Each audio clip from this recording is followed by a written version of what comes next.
It's Robin, our Silent Crafts, and welcome to my studio. Today I'm going to show you how to take the scraps left over from our Flying Geese project and turn them into hourglass blocks. Now these are the scraps that are left over from the little gnomes that are bees with the little bee trails. I have these triangles that I cut off, and these are the leftovers from those blocks, obviously. When we made our Flying Geese, we used the stitch and flip method or the snowball block method. And what it is you have these two on here. You stitch down the diagonal of your square. You cut it 1/4 of an inch away from the seam. And then you have these bones. Now, many times people will make bonus half square triangles by just stitching the 1/4 inch seam allowance here or having a secondary line before they ever cut it off. And then when you open it up after sewing this long line, you'll end up with a half square triangle that you then need to trim down to whatever size it is. Now, I've made dozens and dozens and dozens and possibly hundreds of these bonus half square triangles, and I'm really getting tired of playing with them. Now, I love playing with half square triangles, but I was looking for something different. So today I'm going to show you how to make bonus hourglass blocks by using these cut off triangles. We are going to sew a little bit different than what we did for our half square triangles. Let me move everything out of the way and I'll show you what we're going to do. You know, as I mentioned, if we wanted to make half square triangles, we would sew a seam on this long edge, and then we would open it up, press our seam to one side or press it open, trim it, and there we go. This time when we sew our seam, we're going to sew it in a different spot. We're going to put these back together so we have our long edge there and we have two different fabrics. I like how they came from the same, but you can always mix them up and do whatever you want. If you look at these here, you're going to have a bunch of them that are the same. Otherwise, if you wanted to, you can mix these in with those. I like using the same fabrics as I did in the block just so that they all match. Now they can go into a giant king size quilt and get mixed up all over the place, but I like the fact that these two fabrics, the yellow and the hot chili peppers, are in each of their own, just like the bumblebee gnomes are going to be with the bee trails. So I have these two together, and now when I sew these together, I'm going to sew down from this edge here. I'll put it in my machine like this, and I'm going to stitch a 1/4 inch seam allowance from this squared angle right here, so from the flat edge right down.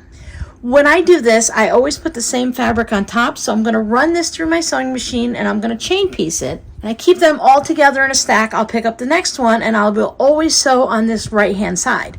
So when I look at it this way, it's always down the right. Now you could sew always down the left. And that way, after I stitch them, I will open them up and I will have that long edge on the top. And I've just decided for myself that I'm going to do that every time, and then they will always come out so that's our opposite. I'll show you what I mean as I'm sewing it. So let's start out by taking this to the sewing machine, 1/4 inch seam, 2.0 stitch length. I'm going to just chain piece all of these and stitch them right down here on the right hand side with my dark fabric on top.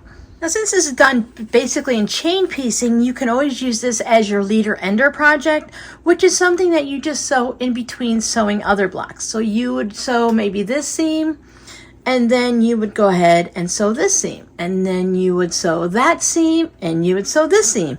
Or I like to just do this at a time. Maybe I want to warm up in the morning, or you know those days when it's just kind of rainy out and you just want to sew and have fun.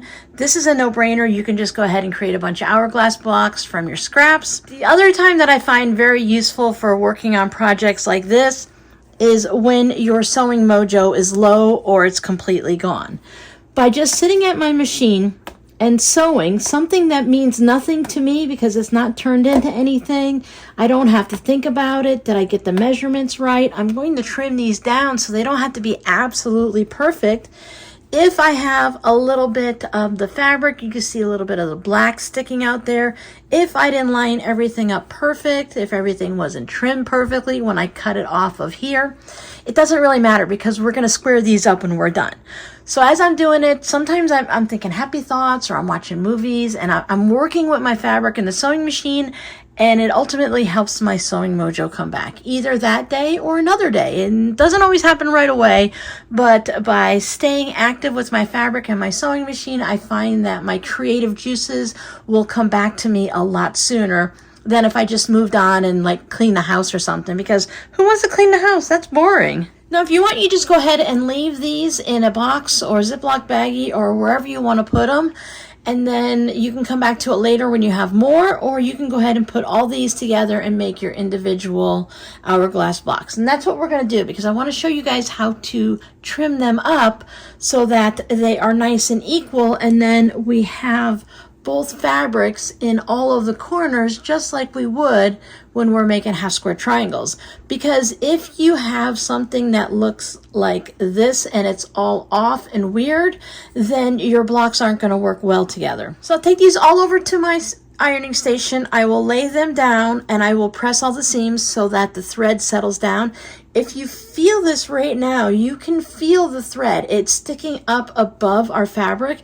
It may seem like very little and it's not going to matter, but in the grand scheme of things, when we're doing our blocks, when every 1/16 of an inch or 32nds of an inch matters as we're piecing everything together, this little bit can cause your blocks to be the wrong size. So just go ahead and lay them on your pressing mat. I use a wool pressing mat, and just go ahead and just hit the iron, and then after you're done, feel your seam again, and you'll notice that this little bit of a wobbly seam has straightened out. You see this edge is all straightened out.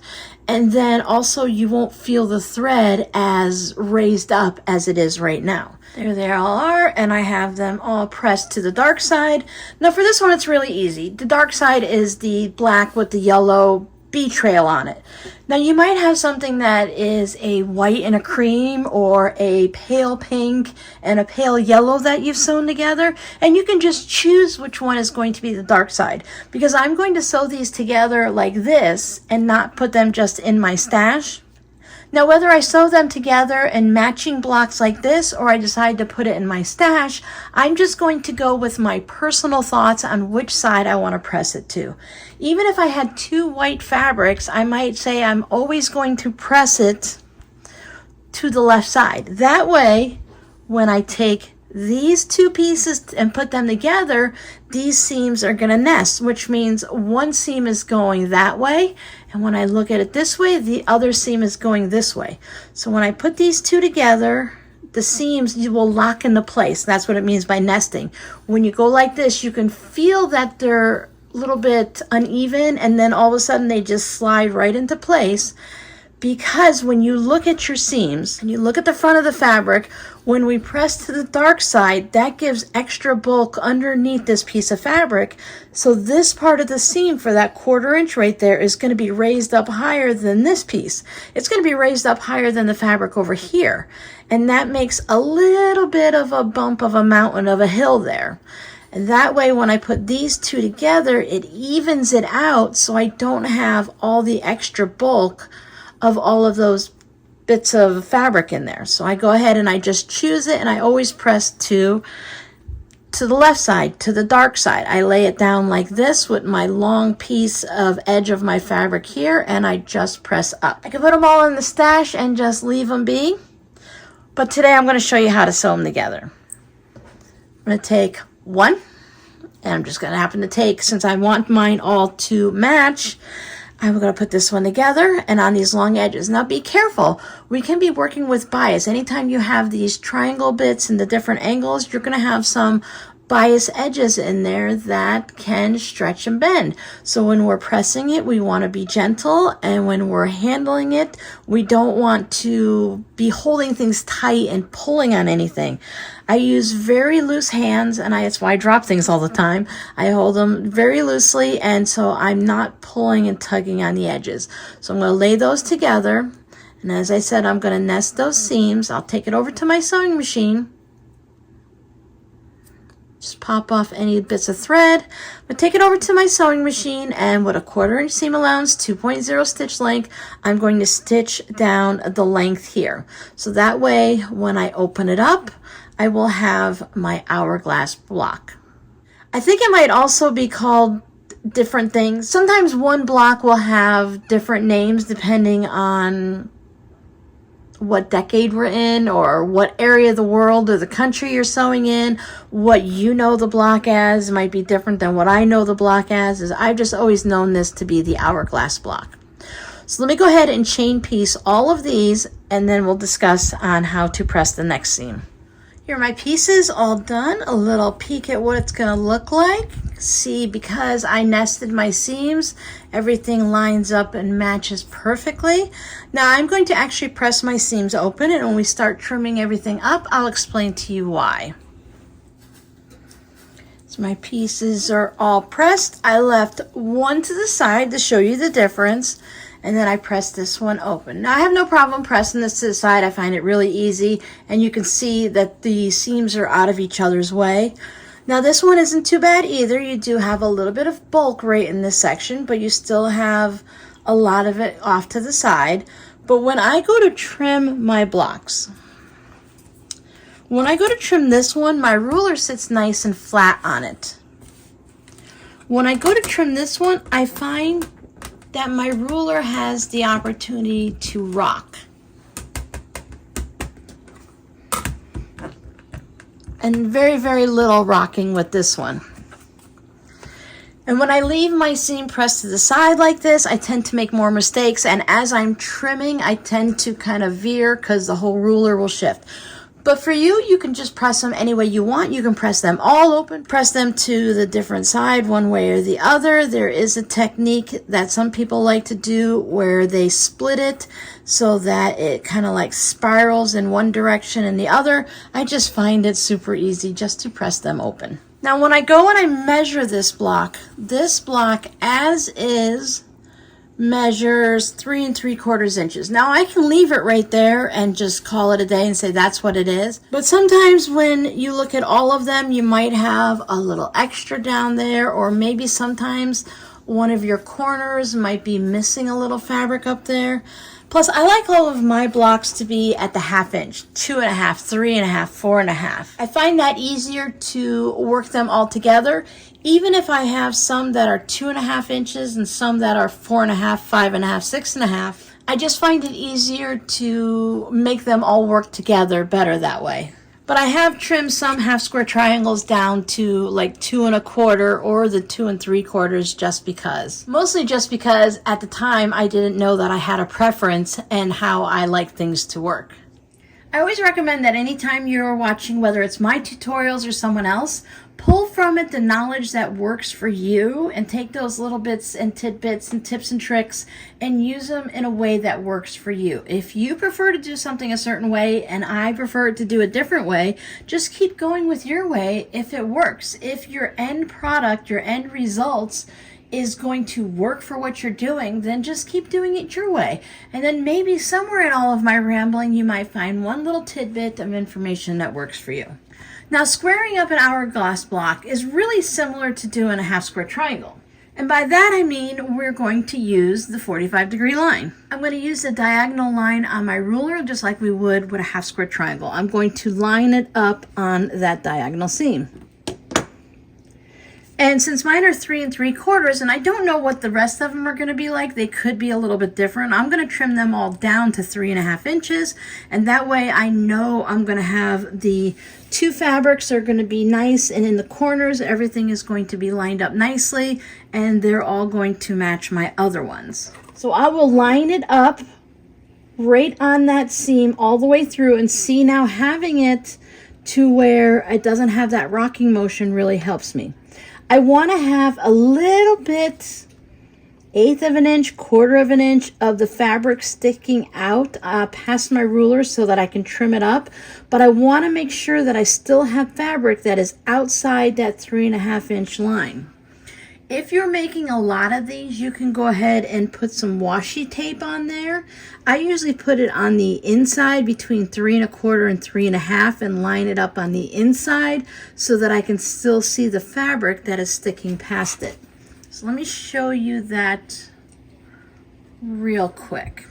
So I have my diagonal lined up there, and you see I don't have any fabric here. So I'm going to slide this up and down the diagonal, and I'll slide it up, and I'll make sure I have that little bit of fabric sticking out there, and I'll also make sure there's my 3.5 inch line. So I want to make sure I have fabric past that.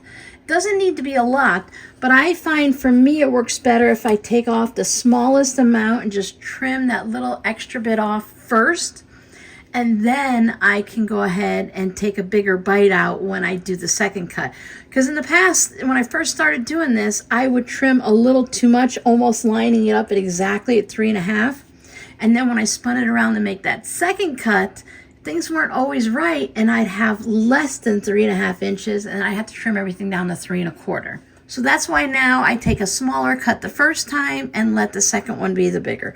So I have a little bit of fabric sticking out. I have my diagonal line lined up, and on both of these two sides, the bottom and the left, I have a little bit of fabric past the 3.5 inch line to make sure that it's going to be square. Now remember, we want to make sure we have that diagonal line right on the seam. That's going to ensure that we have both the yellow and the black fabric in that corner. Hold it down, trim off one, and trim off the other. So there's that little smidgen of fabric that I took off. Grab my corner that I trimmed, spin it around, and I'm going to do very similar. So make sure my diagonal line is lined up, and I'm going to slide down on this diagonal and move my ruler to the edge so that this yellow and then the black are both at the 3.5 inches. But I need to make sure that I'm not off on the diagonal, because right here is my diagonal line. So I need to make sure it's right there on the seam here and there, so it's not crooked at all. And by doing that, that's going to ensure that I have right at this point is where the 3.5 is here, and I should have two fabrics in each of these four corners. If you have to take a second and look at it again, realign it and make sure it's there. I'd rather take a couple seconds now and make sure my ruler is lined up perfectly than to rush through it and cut it and have a oops moment. And then I have to make a block all over again. And considering these are scraps, then I wouldn't have a block to make. So now this time I have a little bit extra on the scraps that I cut off on the edges. So now you can see that I have both colors right down to the corner. Now sometimes you might be just a little bit off, but that little smidge is not going to be too bad. When you line up the next blocks, that will end up being in the seam allowance. So if I were to bring this one over and I were to stitch at the 1/4 inch, and as I opened it back up, that little bit would be okay, and these would still line up well. Being off a little smidge doesn't bother me. Being off a lot and having mostly all yellow in this corner with no black at all, that would be more of a problem.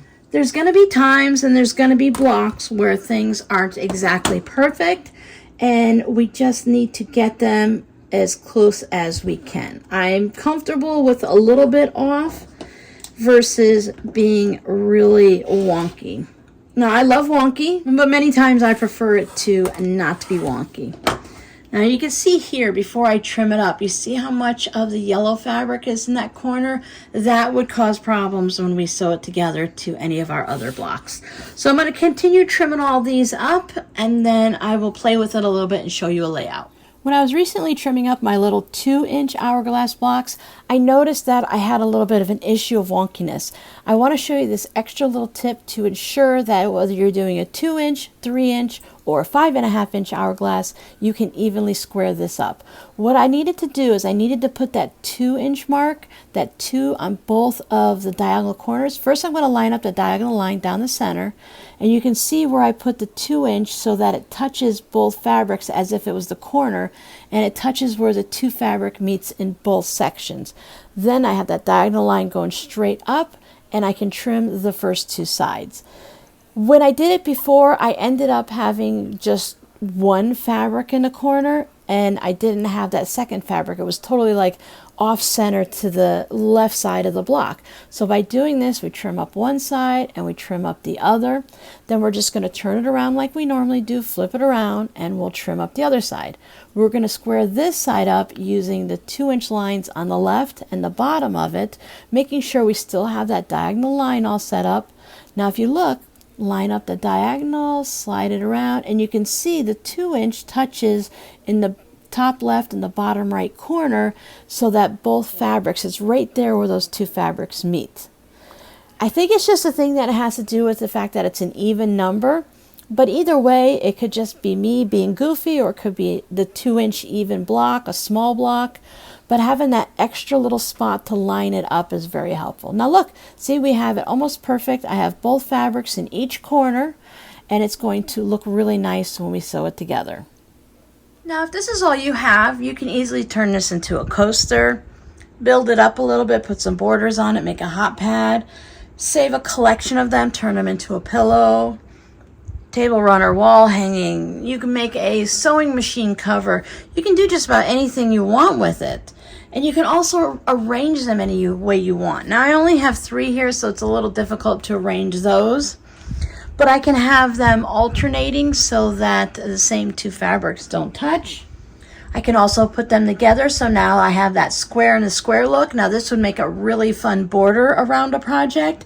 If you have a scrappy center, even if you have half square triangles or just 9 patches, you can take leftovers from other projects, put a narrow, let's just say you're going to put a white border a couple inches, and then you're going to have this bordering around the outside of your quilt. So you can line those up like that, even if they're all different fabrics, whether the center yellow is the same or it's a variety of yellows or even just a variety of colors. You could mix them up and use them any way you'd like. The more fabrics you have, the more fun it gets to play with them and move them around. But using just 2 fabrics and they both have yellow in it, it's not all that exciting. Now, I did the same thing here with the 4 of them. I alternated them, and if you look, once you see it, you can see that pinwheel right in there. And then if you just focus out, then you don't. You can just see the hourglass bits where the sand would go down through the hourglass like that. I can also switch these around so that I have them more in a grid like that, and I think that's really fun too, especially if you have a fabric that's very dominant against the others. You can easily put these on point, whether you put a fabric inside there to just black, yellow, or contrast, or you can have all of them on point, whether you have the light fabrics touching or you separate them out and have them different.